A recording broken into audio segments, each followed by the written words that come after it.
CSGO's player base just seems to go from strength to strength. Over on Steam charts, we can see a breakdown of how many people have been playing the game since its release in 2012. It's had its ups and downs, yet even at its lowest has remained one of the most resilient video games ever. Bear in mind it's approaching its 8th anniversary, and within the last 30 days it's managed the highest average number of players it has ever achieved, and its 4th highest peak player count of all time. It's now the top game on the site, and with more hours played than any other, even Dota 2. But why? And how? Maybe we should look back at its weakest period, which was midway through 2018. I think the main reason for this drop was because of Battle Royale games like PUBG and Fortnite, which were competing for players' time. At the end of 2018, Valve made the game free to play, which clearly removed a barrier of entry and, when combined with the launch of a Battle Royale style game mode called Danger Zone, I think explains why the player numbers shot up as much as they did at the end of the year. 2019, on the other hand, has been a bit more of a mystery. For the first half of the year, player numbers declined, much like they seem to in the first half of every year. Maybe people like to be out and about more in the summer or something. But what can explain the boom from August onwards? There was the Berlin Major for a start. This took place throughout most of August, ending in early September. Majors usually result in a spike in players, but I did a video analysing how the 2019 Berlin Major did, and by most measurements, it was the poorest performing major since 2014, before the game even took off in the first place. It could be that the game going free to play in 2018 hurt viewing numbers in 2019, as now a pass had to be bought to get drops from watching the major. There was no longer the incentive for individuals to have multiple PCs idling throughout the majors.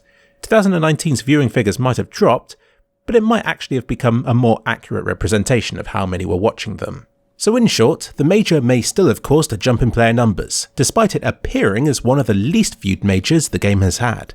And in November, a new operation started for the first time in 2 years, and the game has seen considerable growth for all the time it's been active. But there's got to be something else going on as well. It just doesn't sit right with me that the game has been growing every month since July last year without at least something else happening. And that something is Asia, or more specifically, Perfect World. When it comes to gaming, or anything online really, China is something of a mystery. I have never played Perfect World, nor do I hear much about it. But SteamDB did an investigation into it and were able to track player numbers by using CSGO's dedicated servers situated in China. Now, bear in mind that these will only track official matches. If there's a huge underground community scene, like with millions of Asians surfing or playing zombie mode every night, then this won't show up here. Still, I got a year's worth of data from Valve's matchmaking dedicated servers and split them into categories.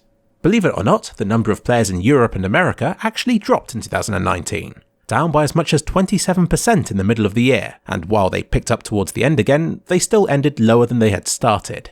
But the Asian player base doubled. Perfect World, the Chinese face of Counter-Strike, was launched in 2017, together with this blog post. Almost all of the growth in Asia in 2019 comes from the Perfect World servers, situated in 3 regions along the coast of China.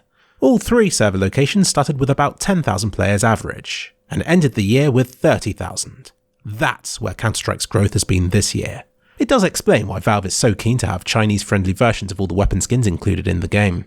But why this growth? I don't know enough about China to say for sure, but I do know that Dota 2 has been losing players this year, so it could be that the player base is jumping from one Valve game to another. And there's definitely interest in tactical first-person shooters over there. You may or may not have heard of Crossfire. No, not that Half-Life Deathmatch map. No, not that chat application that we used about 10 years ago. And no, not that thing when 2 graphics cards love each other very much.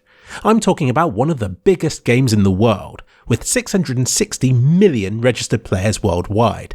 Google it and you might get a strange sense of déjà vu. It's quite a bit like Counter-Strike. Again, I don't know a lot about it, other than that it's been around for a while and a new version called Crossfire X, no not this one, is coming out on modern consoles. But trying to make a sequel to a popular game can often go horribly wrong, fragmenting the player base and sending many elsewhere entirely. So maybe CSGO's also absorbing a few of the players from that free-to-play game. Oh look, CSGO went free-to-play too. It really makes sense now that Counter-Strike has been made as easy to access as it can be, with a Battle Royale mode added to suck some of the players from other popular games. Integrating events and Half-Life TV links into the game's main menu will also make it easier for people to follow and to get into the competitive scene. In terms of player-based proportions, the majority of players are still from Europe. At the start of 2019, America had roughly the same number of players as Asia did, but by the end, Asia had doubled. If it doubles again, then Asia will match Europe for player numbers. It's definitely something to keep an eye on. We know how large various esports are in Asia. If they pick up Counter-Strike as their new favourite, then this bodes incredibly well for the game, and terribly for the pro teams in Europe and America. So that's where the new players are coming from. But what about the existing ones? How's the game doing here?